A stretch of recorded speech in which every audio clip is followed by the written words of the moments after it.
Can a $499 smartphone be worth it in 2020? Let's talk about it.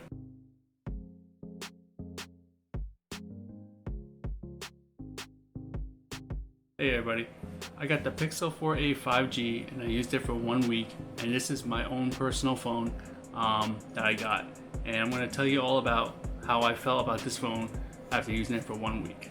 So first off, let's talk about the cost.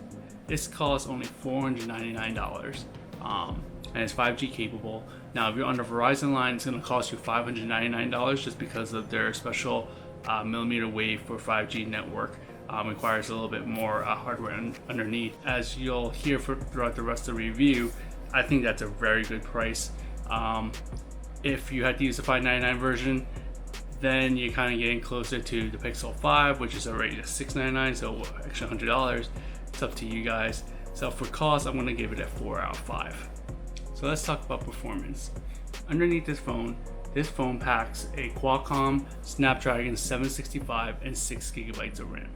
So when I first saw 6 gigabytes of RAM 2020, I was a little worried about that, but honestly, it's not bad. I mean, I haven't really seen too much hiccups with it, so I think performance is running pretty great. There are a few minor instances where this phone does have some issues. I noticed some apps kind of crash, they hang up a little bit. Like this morning, I was just trying to use Venmo, and for whatever reason, it hung up, and I just had to close out the application and redo it. I mean, fortunately, that only happened to me like maybe 3 times out of the whole week. And it's not just Venmo; it happened with YouTube as well, and various apps. But like I said, 3 times in the whole week. So I'm not too worried about it, but it's unfortunate that I did experience that for a brand new phone that came out just literally 2 months ago. So something to keep in mind. But overall, the 6 gigabytes of RAM, the processor, no issues at all. So for performance, I'm going to give it a 4 out of 5. It runs pretty good. Only problem is, like I mentioned, it hung up a few times. The 6 gigabytes of RAM might be a limiting factor if you're trying to hold on to a phone for quite a long time. Talking about the visuals, this phone has a 6.2 inch full HD display that's 1080 by 2340 in resolution, and it's an OLED screen, and it's very crisp. The colors are very vibrant, and it looks good. One knock that other YouTubers and reviewers have said that this is a 60 hertz screen, and honestly, I don't think it's that big of a deal. It looks great, it feels snappy, and unless you're really playing video games, you're not gonna see much of a difference. So realistically, unless you're a nitpicker, I would say the screen is a 5 out of 5. So talking about audio, this phone does have dual speakers. It has a speaker at the very top, and it has speakers on the bottom of the phone. So it is dual firing. It does get pretty loud, but I wish it could be louder. And for that reason, I'm gonna give it 3.5 out of 5. I'm gonna play a video, you can hear it back. It may sound louder on camera, but maybe it's me, but I wish it could be a little bit louder.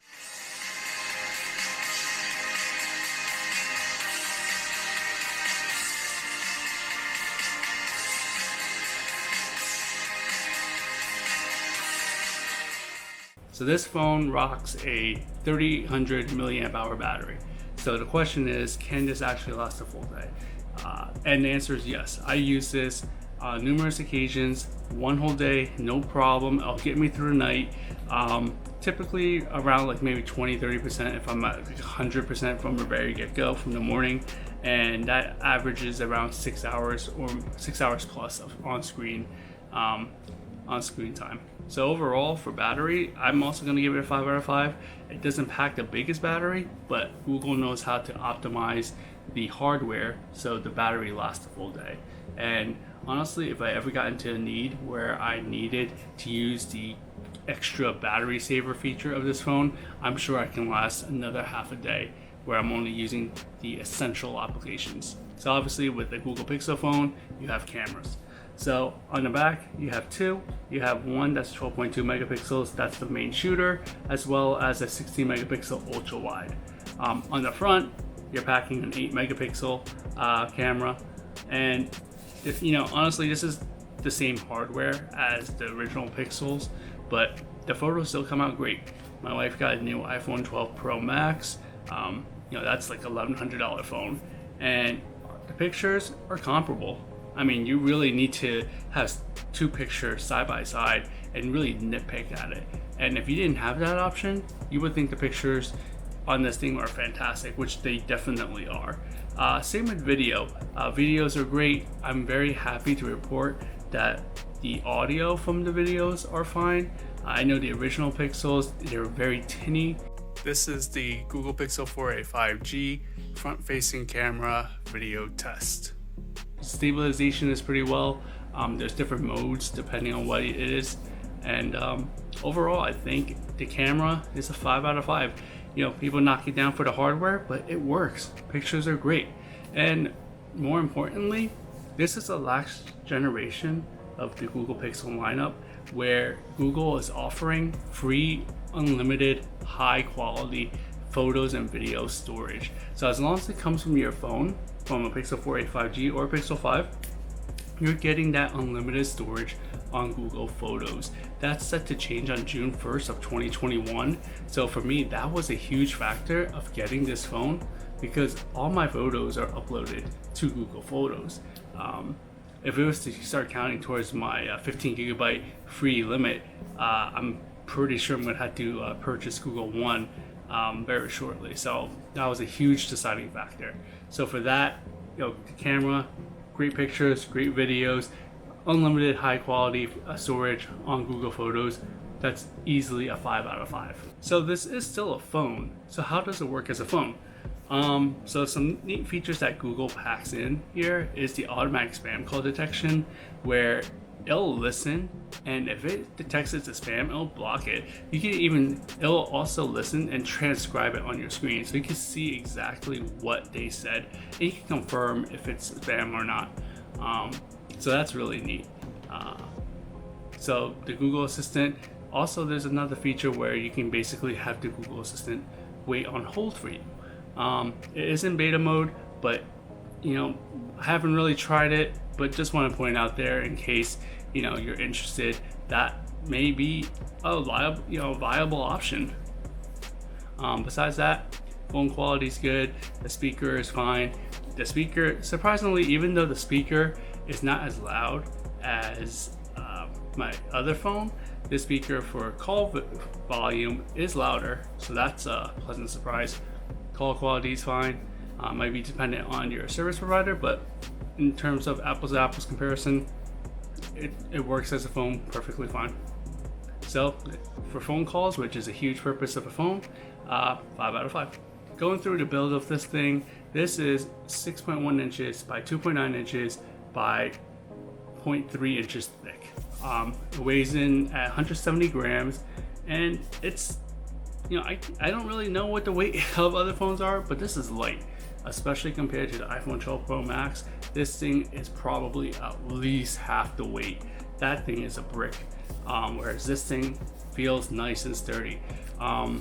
This is only a $499 phone, but this plastic back, it's matte. It doesn't get a lot of fingerprints on this thing, which I really liked about that.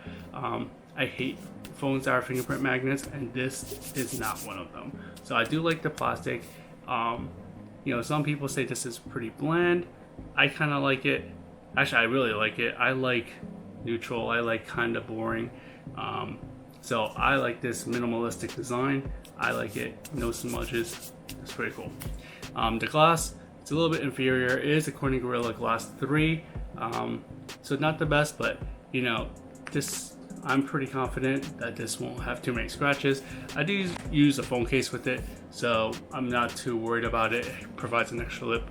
I know some people like to use their phones naked, but I, for one, prefer to use a case, so that will definitely help me out.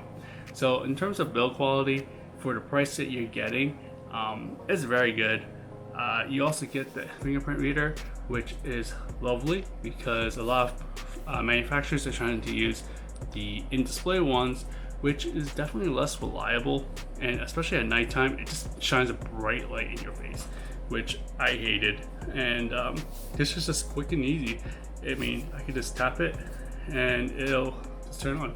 So it's fantastic. Also, this phone comes with a 3.5mm jack.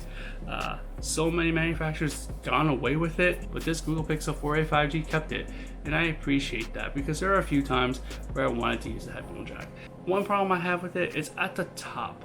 So if I'm trying to plug it in and just use the phone, the wire kind of gets in the way. So, I mean, I'll take it. You know, I'm glad that it's there, but I just much rather prefer it if it was on the bottom, which I think makes more sense. However, I think they didn't do that because the way the bottom of the phone is, you got the USB-C charging port as well as the two downward firing speakers. So for build quality, I would say this is a 4 out of 5. I have no problems with it at all. It just feels good. It just feels good in your hand.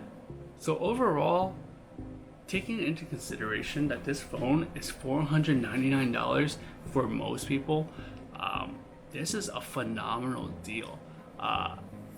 Like I said, you know, it does everything you need it to do. It takes pictures well, it does phone well, it does just applications well. I'm hoping the few times that the applications hung up on me, I'm hoping that was just hiccups. Hopefully that's not doesn't get worse as it goes along. Maybe a couple updates will definitely knock all those issues that I might have experienced out of the park. But realistically, this phone is exactly what you need in a phone at an affordable price point. You know, I don't think you need those $1,000 phones. Like, why do you need LiDAR on your phone? I mean, you want security, you got the fingerprint reader, which perfectly fine. You know, so I think this is a winner. I don't think anyone would have any issues with this. It feels premium. It acts premium in a way, but it tries not to. It doesn't have so it doesn't have the IP rating for waterproofness. How many people actually take their phones into a pool? I mean, I would, even if this phone was rated to be waterproof to some extent, I would never want to take my cell phone into a pool or anything of the sort. I guess it's nice to have that kind of insurance, but for me, I don't see very many options where that could be a possibility. So for me, that's a feature that I really don't care about. It also doesn't have wireless charging. Well, honestly, wireless charging is slower. It adds more heat to the battery and to the phone, so it degrades your phone even more. And that's also another peripheral that you need to buy. I never really understood wireless charging because you still kind of stuck to where that charger is. At least with a cable, you can actually use the phone. If it's on the charger, well, it's flat. You can use it flat, but you can't move it. So I don't think that's an issue at all either. So overall, I think this is exactly what you need in the phone. I mean, it cuts some corners, but I think the corners that they cut, it's perfectly fine. You don't need those extra gimmicks. So I appreciate that from Google. So overall, I would say this is a 4 out of 5. Highly recommend it. And honestly, just for the fact that you get unlimited high quality storage on Google Photos from anything that's taken from this device still, I think that right there is worth it. If you want to know anything else about this phone, let me know. I hope you found this useful. Let me know in the comments what you want to see next. And until next time, thank you for watching.